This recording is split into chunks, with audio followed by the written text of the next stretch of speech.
Makeup இண்டஸ்ட்ரியில ஒரு சிறந்த ஒரு மேக்கப் ஆர்டிஸ்டா இருக்கணும்னு விரும்புறீங்களா? நானும் வீட்ல இருந்துட்டு ஏதாவது சம்பாதிக்கணும் அப்படின்னு நினைச்சிட்டு இருந்தீங்கன்னா, உங்களுக்கு பேசிக்ல இருந்து அட்வான்ஸ் லெவல் வரைக்கும் இருக்கக்கூடிய எல்லா விதமான டெக்னிக்ஸையும் நாங்க உங்களுக்கு சொல்லி தரதுக்கு ரெடியா இருக்கோம்.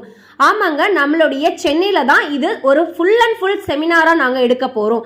இதுல நீங்க ஃபுல்லாவே எல்லா விதமான ஸ்கின் டைப்பும் ஏத்த மாதிரியான மேக்கப் டெக்னிக்ஸ் என்னெல்லாம் இருக்கு, இப்ப இருக்கக்கூடிய HD makeup, Aqua makeup, water proof makeup, இந்த மாதிரி எல்லா மெத்தட்ஸுமே நாங்க உங்களுக்கு சொல்லி தர போறோம். அது மட்டும் இல்லாம கலர் தேரி, அதாவது என்ன மாதிரியான ஸ்கின் டோனா இருந்தாலும் அவங்களுக்கு எப்படி அவங்களுடைய ரியல் ஸ்கின்னுக்கு ஏத்த மாதிரியான மேக்கப் எல்லாமே இப்ப நம்ம போடணும் அப்படின்ற கலர் தேரி நாலேஜ் உங்களுக்கு கிடைக்க போகுது. இந்த மேக்கப் செமினார் கிளாஸ் ஒரு ப்ரொஃபஷனலா இருக்கக்கூடிய இன்டர்நேஷனல் சர்டிஃபைட் ட்ரைனரை வச்சு தான் நாம இந்த ட்ரைனிங்கை கொடுக்க போறோம். அதனால உங்களுடைய சீட்டை சீக்கிரமா பிளாக் பண்ணுங்க. லிமிடெட் சீட்ஸ் மட்டும் தான் இருக்கு. தேங்க்யூ.